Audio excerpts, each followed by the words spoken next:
the Lakester. As the membership climbed above 1,000, the old lake beds were taking quite a beating, and as the speeds continued to climb, safety became a concern. When the sun set over the Mojave in August of 1949, it signaled the passing of an important period of hot rodding.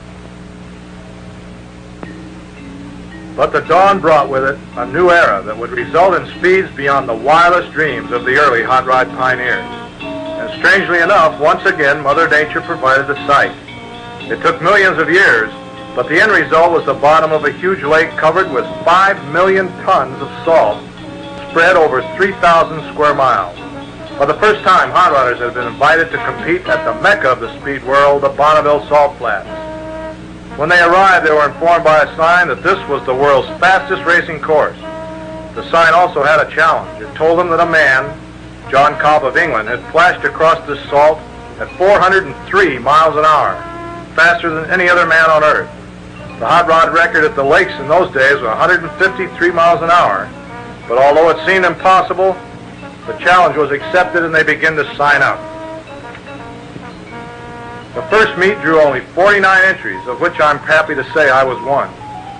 The SCTA had hauled all their lakes equipment about 700 miles across the desert and then had to assemble it out on the salt. Most of it was towed behind this old panel truck and a little VA-60 for power. What a trip that was. The finish line stand was also built as a trailer, and it was here that J. Otto Crocker set up his timer. In those days, it didn't look too impressive, but it was very accurate, recording speeds to the 1,000th of a mile an hour. The salt was as hard as we had heard it was. Communication was a real problem, but luckily some of the members were also phone company employees and knew about such things. Wire was laid out for the full 10 miles with a phone tower every 2 miles in case a car had trouble along the course. The distances involved at Bonneville are almost unbelievable. And the guy on the phone way down at the 10-mile post was really out of it. If they hadn't painted a line to follow, we probably never would have found our way back to the starting line.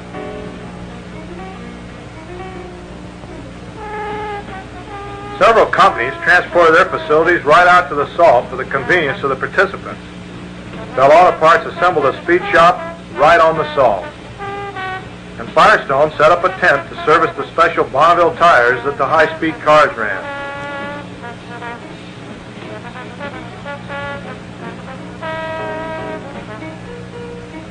The condition of the course each year depended largely upon the weather of the previous winter and spring. Under some conditions, a hard, rough crust would form, and the Utah State Highway Department would supply the equipment needed to drag and prepare the course.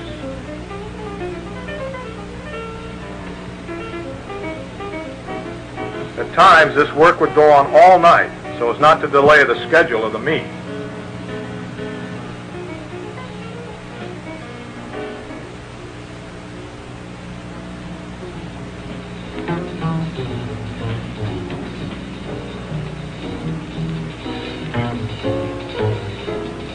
There have been times during a meet when the sudden cloudburst would leave the flats a lake once again, but the water would soon soak in and everything would be okay. The soft, wet salt would spray back on the cars, making them look like it'd been a snowstorm. But generally the course would be beautiful, clean, smooth, and as far as the eye could see, solid salt. Really a fantastic place. And right from the very first, Bonneville inspired the hot rodders. Streamlining became more important at the new, faster speed, and everyone tried to outdo his competitor in the hope of gaining an advantage by better design.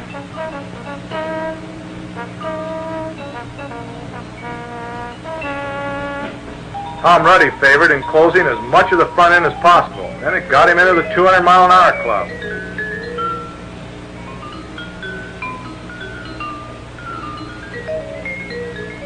Now, Ack Miller, he always used the pointed nose.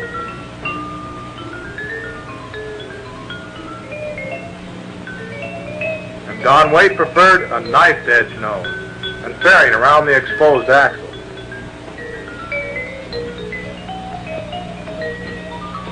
He also didn't believe in leaving too much room for the driver.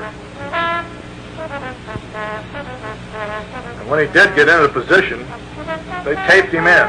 Anything for a little more streamlining. They weren't good enough to get the record, though, at 187 miles an hour.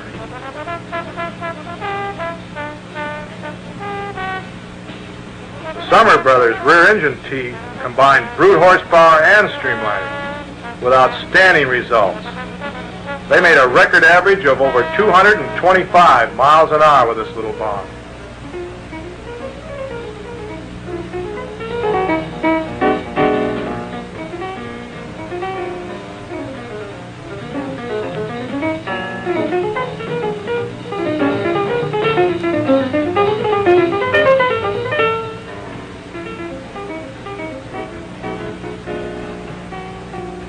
Fred Larson's front-engine T is king of the modified roadsters now. Fastest time, 240.642 miles an hour.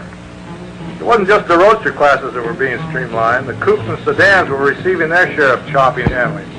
And here again the object was to out-chop the other guy. Mickey Thompson's first Bonneville car was this twin-engine machine, good for almost 200 miles an hour. And I had a 34 coupe with a couple inches out of the top myself.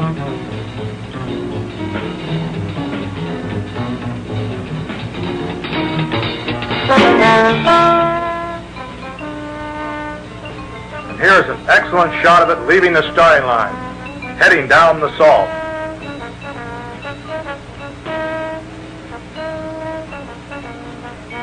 Our coupe did over 175, but this one blew us off at 180. It's Art Christmas' beautiful little rear-end Model A coupe.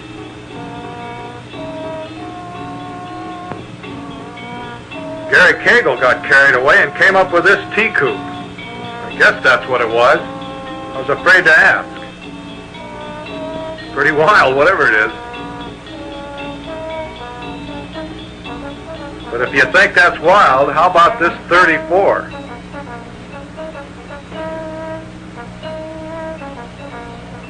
Look, Mom, no rear window.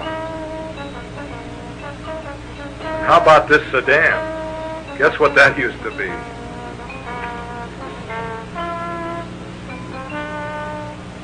The Lakester classes remained a favorite, and the speeds have continued to climb until today. These open-wheel cars are exceeding the streamliner records of just a few years ago.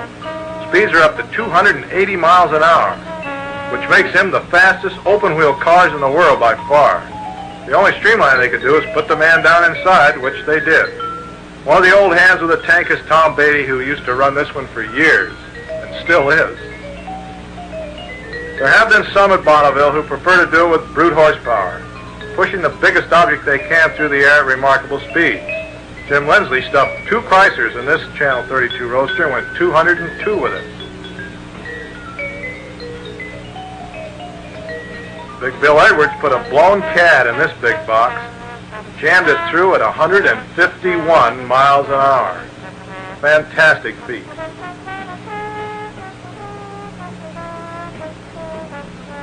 And then Tony Waters and Jim Shagrew of the Bakersfield Smokers put a blown DeSoto in this Highboy 32 roadster and became the first ones to push a Highboy over 200 miles an hour.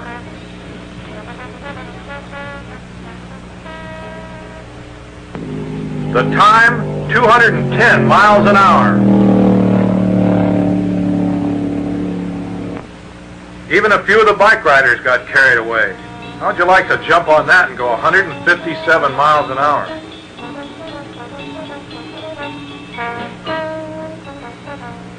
The use of stock bodies began to grow in popularity.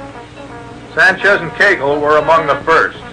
Their choice of the 53 Studi body was forerunner of many outstanding cars of this model.